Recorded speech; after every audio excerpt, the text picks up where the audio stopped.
dust has settled, what's just the message to the team moving forward?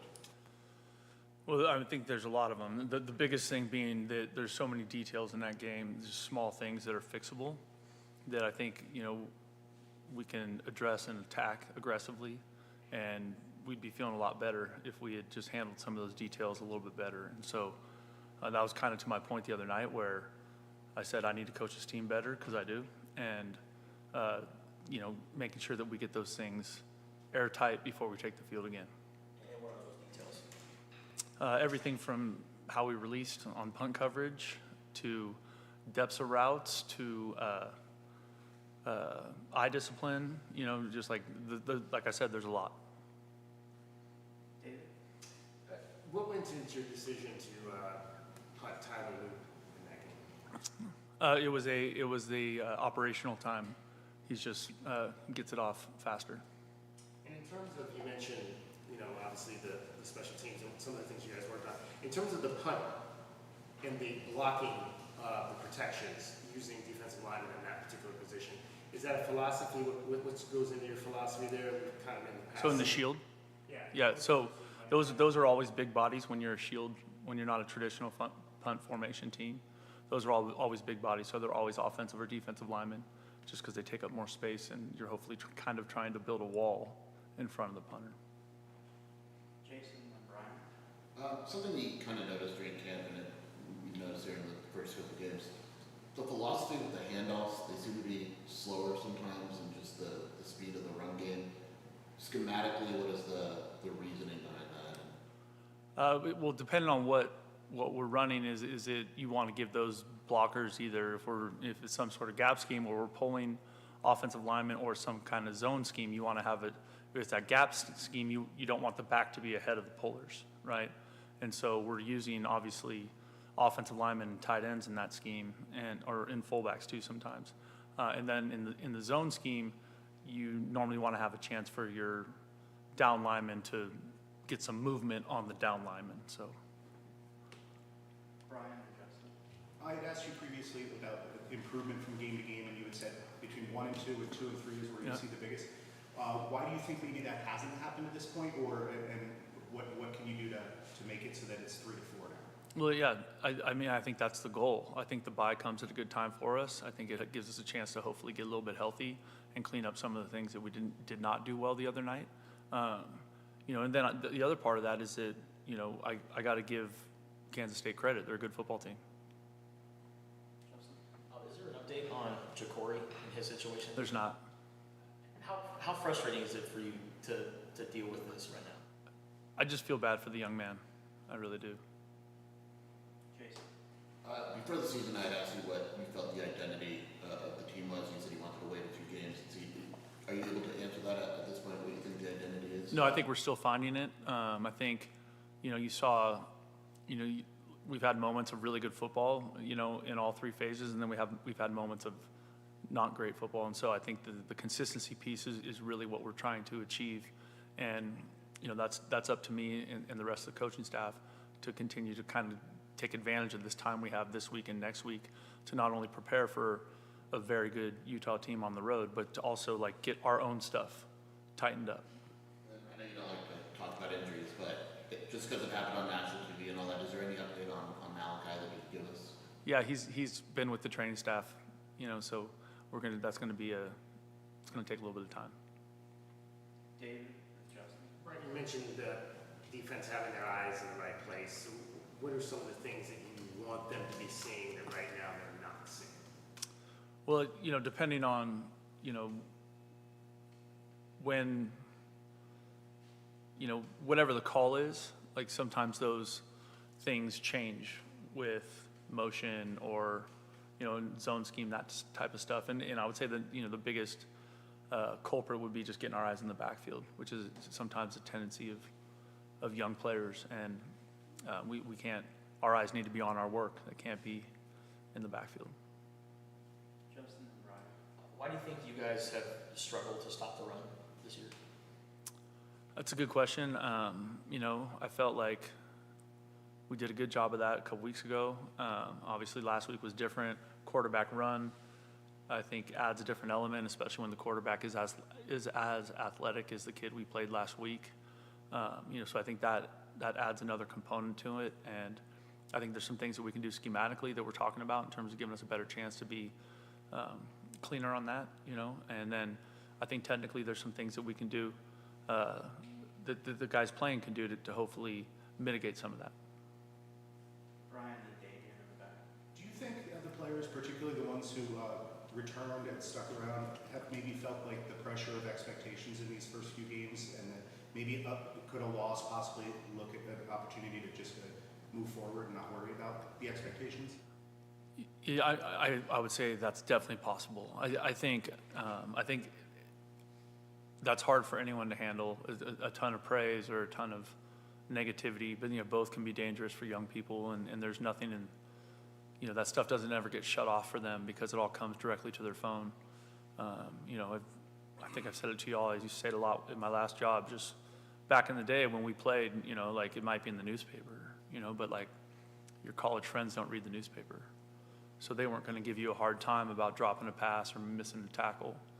But now you drop a pass or miss a tackle, 10,000 people might blow you up on Twitter and say a bunch of really hard stuff to hear. And so I think that part of it, that's part of their life that they have to deal with and that we have to help them try and deal with. And I think just watching college football the last couple weeks, I think there's a lot of people dealing with managing expectations and playing to the level they're capable of playing. And for us, that we haven't had those kind of expectations coming into a season before, and so we are definitely battling that. Damian in the back and Justin. Been a long time, but what do you remember about being roommates with Troy Thomas? Wow. I remember Troy being an awesome football coach. It was actually Troy and his brother Lance and my wife. We all shared a house in Hawaii Kai, and Troy and his brother were always like super into fitness and always like he's still like super jacked, he's always been like a total buff guy, always taking really good care of himself, but I was always like, even back then I was super impressed with what the caliber of football coach he was. Just did an excellent job. Justin and Jason. With the bye week coming up, what are the plans in terms of recruiting and coaches getting out on the road, if you have? Yeah. So we'll get out on Thursday, Friday, Saturday, and so kind of all over the place where everyone's going. So I'm excited about it because I get to see my son play, which I've missed the first 4 games or 3 games. So I get to see that, but then we'll see a bunch of the important kids that we're recruiting in this class.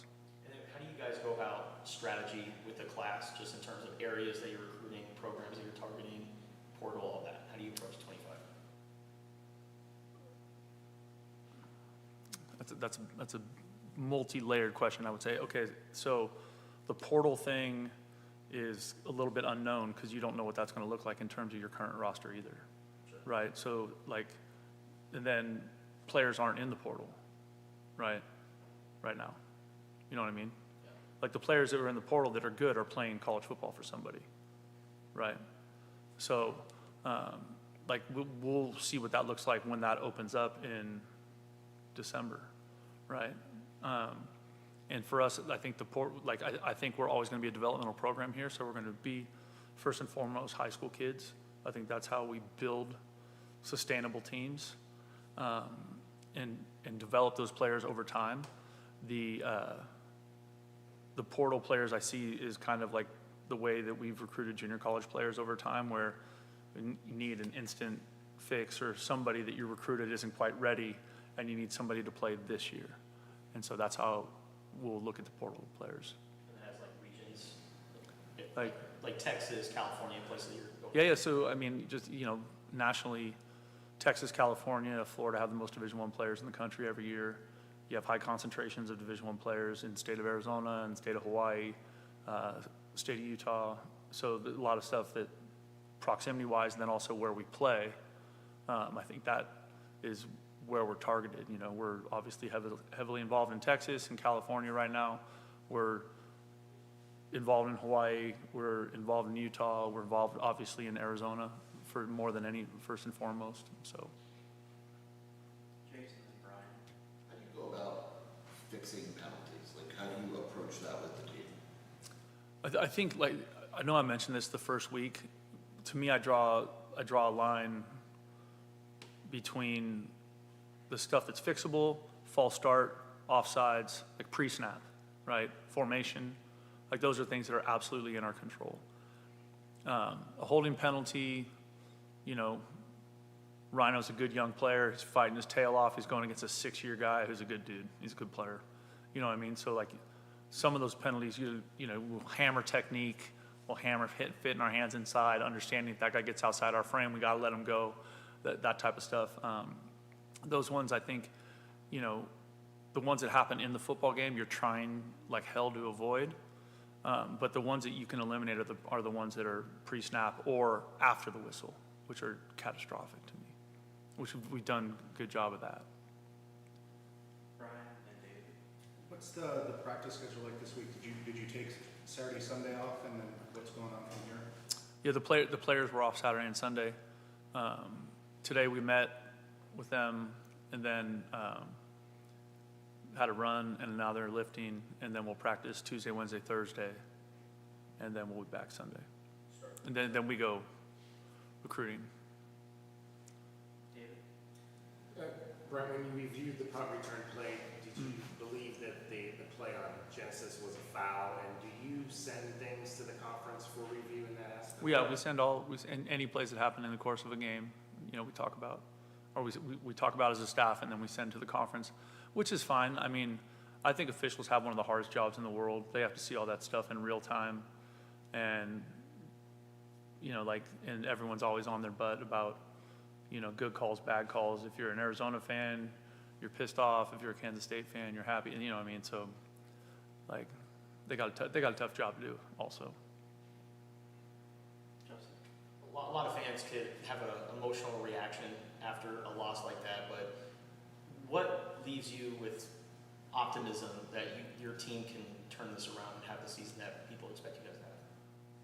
Well, I think it's really the leadership of the team. I think we have great young people in that room, and I think that those are the ones that we're going to lean on, because we're going to need their best when their best is needed. And you know, I think the expectations of the public, you know, like no one has higher expectations than the players and the people in the building do for what we're trying to do. You know what I mean? So that's just part of it. Brian. Is there an art to drawing holding penalties for like the defensive lineman or whatever, like a way that you can draw attention to it that maybe one team does better than the other? I think some guys are better at drawing those penalties than others. In my experience, they tend to be guys that play really hard. Guys that are just relentless in pursuit of the football or the quarterback, that end up, you know, fighting through and getting on the edge of an offensive lineman and having that offensive lineman be in a bad position to stop it. Like, is there a way to like draw attention to the fact that you're being held while it's happening, or are you not supposed to worry about whether it gets called, just to keep playing through the play? We'd like them to keep playing through the play, because, you know, if you do the Vlade flop and they don't call it, you know, then the ball's running past you for a touchdown. You know what I mean? I'd rather have them play through it and make the tackle. Here from the back on the left. Yeah, so Jason, Taylor and I wanted to know, you've been wearing a lei to the games, do you plan on wearing the lei at every game? So I think I've talked a little bit about this. Like, those leis are gifts from players' families. And so on Saturday or on Friday, that was a gift from T-Mac's grandmother. And I thought it was very, very thoughtful. I'm sure there's some people out there that don't like it, but that's okay. You know, to me, I'm being respectful to our players' folks and their culture. Justin and David. How do you guys go about getting others not named T-Mac involved in the passing game? Well, I think you saw a little bit last week, right? Like Montana had a couple good plays. I think we're expecting Jeremiah Patterson to really come along. And then, you know, there's definitely we need, you know, saw Chris Hunter play a little bit, and I think he's a player that can develop in that space. And then also the the tight end position, you know what I mean? So Key and Sam Olson, I think, can help us there too. Last question to Dave. Right, just to follow on Justin's question about Ja'Cory, do you feel like all the necessary due diligence was done from the program side to clarify what his situation was before he got here? I did. Through the compliance office, he was thoroughly vetted, and so now we're just waiting to see what the end decision or end result is with the NCAA. All right, that's your time. Thanks, y'all. Thank you. Appreciate y'all.